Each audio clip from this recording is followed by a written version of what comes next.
440 acres of farmland in Missouri is being taken over for a data center. Residents are outraged and had no idea because the government kept the whole thing a secret with non-disclosure agreements. This post comes to us from Wall Street Apes. It says residents will not be allowed to vote on it. And there's a video that actually accompanies this story. So let's take a listen. I'm in St. Charles, Missouri, where a massive data center project is being proposed on a 440-acre piece of farmland. Residents here are outraged about what this could mean for their water, their electricity rates. And the biggest thing is it's been kept a secret because of a non-disclosure agreement. These are residents who live within just a few feet. Some of them who live right on the edge here got this letter from the city letting them know that a data center could be built right across the street. We're over 500 feet away from the nearest residence. Everybody always wants larger buffers, but it's a significant buffer at this time. Do you think a data center here could make the water quality issue worse? Oh, God. You think you should be able to vote on this? Oh, yes. But can you vote on it? No. No. Except our councilman. And what are you hearing from them? Not much. Nothing. There's an NDA in place. Okay, so it's hush-hush. Which one of you lives the closest to the proposed site? We do. Ours is one where the blue truck is at. Wow, so you are the closest. Did you have any idea that this was coming? No. 2 weeks ago. So I found the memo on my front porch. So I've never been involved in a large project that anyone doesn't feel is rushed in some form or fashion, right? Change is hard.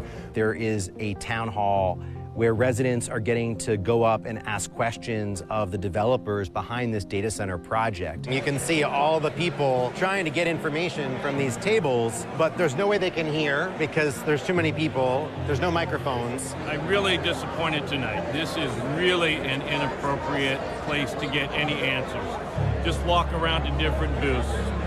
One person's asking a question, you can't hear the question, you can't hear the answer, then that person moves aside, another person takes their place. Half the time the answer is, I don't know that at this table, you need to go to talk to people at a different table.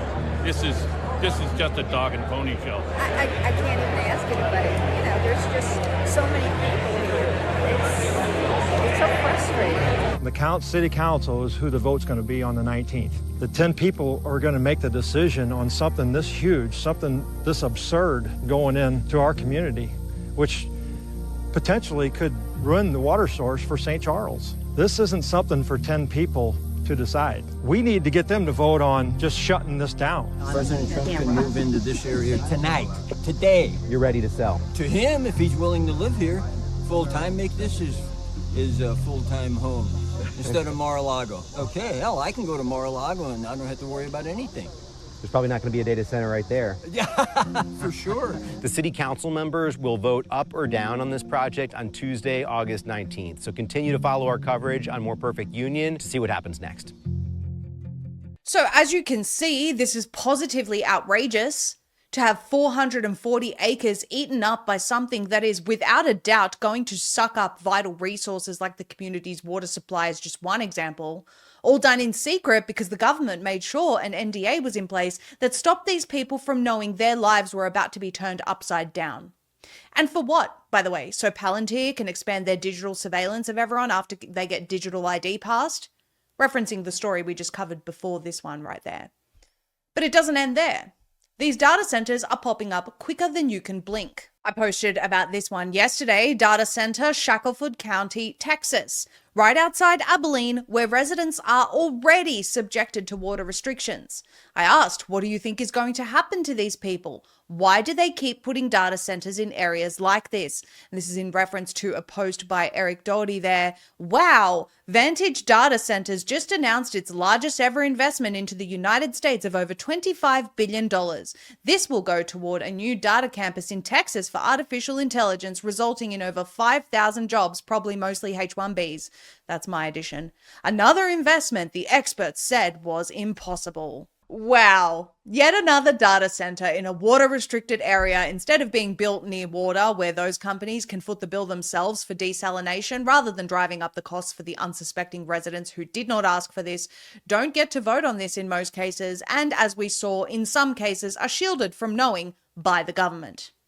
That's what progress looks like, everyone.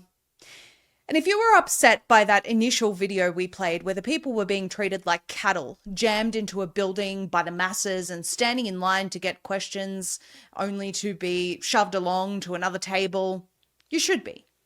Because the way this AI revolution is happening is perfectly encapsulated in that video. Zero regard for the people, zero regard for their quality of life and everything that they've built being destroyed around them, and all about expanding the billionaire class and their surveillance state. This has to stop.